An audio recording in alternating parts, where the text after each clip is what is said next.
අපි අනුරාධපුරේ යන තොරතුරේදී තමයි මේ තල්ගෙඩි කපන තැන දැක්කේ. මම කවදාවත් තල්ගෙඩි දැකලා තිබුණේ තල්ගෙඩි බීලත් නෑ.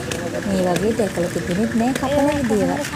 ඉතින් අපේ මහත්තයාත් ඔන්න මට තල්ගෙඩියක් ආහා පුරා කියලා බොන්න දෙන්න.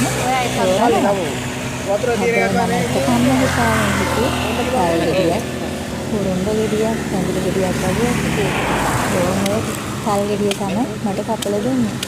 හැබැයි මගේ අදහස වෙනස් වුණේ තල්ගෙඩිය කපලා දුන්නට පස්සේ. මොකද මේක ඇතුලේ කුහර වශයෙන් තමයි තියෙන්නේ. ඒ වගේම ඔයාලා දන්නවනේ රමුටන් ගෙඩියේ මද ආන්නේ මදවල තියෙන උලොන්ද වගේ තමයි තිබුණේ. මට තල් බොන ආසාව එතනින්ම ඉවරුණා.